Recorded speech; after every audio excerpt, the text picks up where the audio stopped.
वाणी कबीर साहब की थी, चेतावनी की। चेतावनी का मतलब होता है वाणी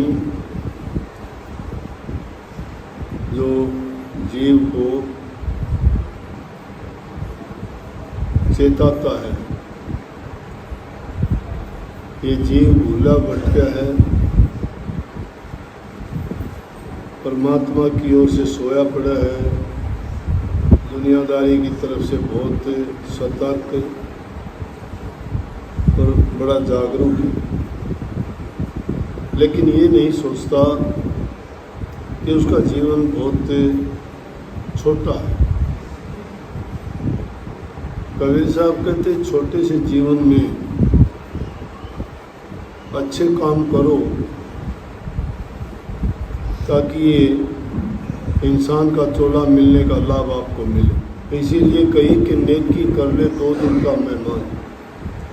2 दिन का मेहमान कहते हैं शॉर्ट लिव्ड, छोटा जीवन।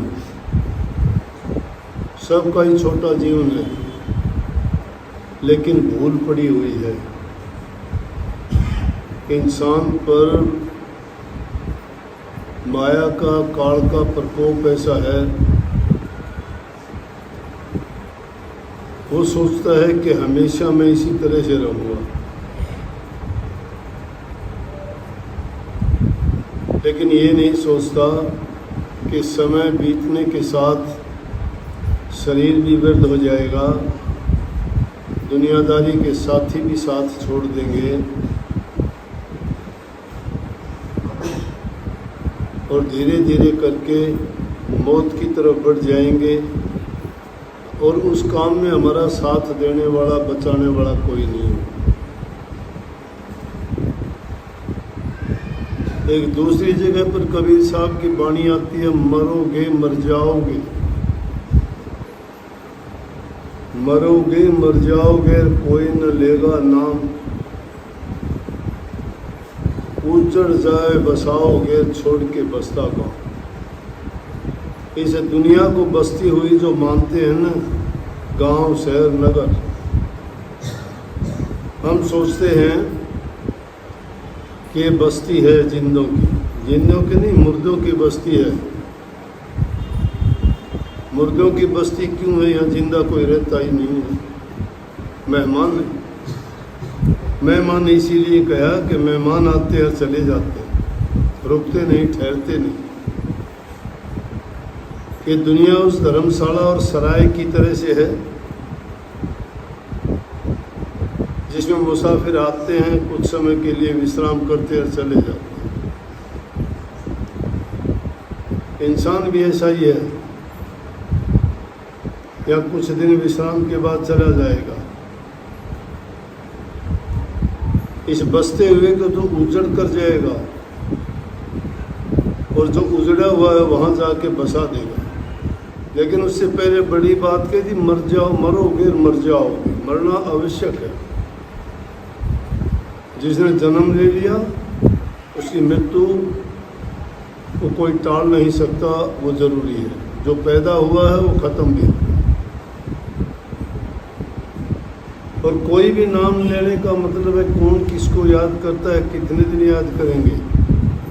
10 दिन के बाद सबको भुला देते हैं, कोई कैसा ही। 9 दिन और 10 दिन तो याद रखते हैं। यारे प्यारे रिश्तेदार मिलने वाले सब आके उसके किए कर्मों का, चाहे उसने बुरे किए हों तो भी गुणगान करते हैं। अच्छा इंसान था, वो ये करता था, वो गया। जाने के भी बहाने होते हैं, किसी को रोग, किसी को बीमारी, किसी की दुर्घटना, किसी का कोई कारण बढ़ता है, चला जाता है। कोई रोक नहीं पाता, कोई साथ नहीं दे पाता, कोई मदद नहीं करता। उसने जो कुछ कमाया, जो कुछ उसे सुरक्षित करके रखा, छोड़ के जाएगा, कोई काम नहीं देता। जितना जिसका साथ है उतने दिन साथ निभाता है, फिर चला जाता है छोड़ के। जैसे सांप अपनी केंचली को छोड़ के निकल जाता है, केंचली पड़ी रह जाती है। अगर हमारा कोई होता तो वो हमारे साथ रहता, हमारा नहीं है। हम भी उनके नहीं हैं, अगर वो हमारे होते तो हम उनके साथ चले जाते। सच्ची बात तो यही है, ना वो हमारे हैं ना हम उनके, हमारा है एक, वो है सतगुरु। आप कहोगे सतगुरु क्यों है, परमात्मा क्यों नहीं कहा आपने? परमात्मा हमने देखा नहीं, सुना नहीं, सतगुरु बताता है परमात्मा है। सतगुरु बताता है परमात्मा कहाँ पे है। सतगुरु हमें बताता है वो उसको कैसे मिल सकते हैं। तो सतगुरु ने हमें सच्चा ज्ञान दे के बता दिया कि ये झूठे लोग, झूठी दुनिया को तू अपना मानता है, अपनी फिक्र नहीं करता, फिक्र करता है तो दूसरों की करता है, फिक्र करता है तो इस जिस्म और शरीर की करता है, फिक्र अपनी रूह की नहीं करता कि इसकी हालत क्या होगी। ये भटकती भटकती 84 लाख योनि में धक्के खा के मुश्किल से इसको ये अवसर प्राप्त हुआ कि करनी करके, प्रभु की भक्ति करके, नाम भक्ति करके, उस जुक्ति को पाके ये अपने जीवन को सफल कर ले। जुक्ति कहाँ से मिलती? सतगुरु से। ये जुक्ति और किसी के पास नहीं है। नाम किसी हाट या किसी बनिए की दुकान पे नहीं मिलता। ये सत्य का सोता संतों के पास मिलता है, और संत तुम्हें सहज में समझाते हैं, बताते हैं, चेताते हैं। ये चेतावनी है। भ्रम की नींद में जो हम सोए पड़े हैं, भूले हुए हैं, भटके हुए हैं, हमें जगाते हैं। और जगा किस तरह से जगाते हैं? कहते हैं भाई कि जिस दुनिया को तू सच्ची मानता है ये झूठी है, सच नहीं है। ये सत्य तो एक ही है, और उस सत्य को पाने का प्रयास करो। उसके लिए खोज करनी पड़ेगी। खोज के लिए आपको तप करना पड़ेगा, त्याग करना पड़ेगा, उसके लिए साधना अभ्यास करना पड़ेगा, संयम रखना पड़ेगा, धैर्य रखना पड़ेगा, नेक काम करने पड़ेंगे, परोपकार और परहित की नीति अपनानी पड़ेगी।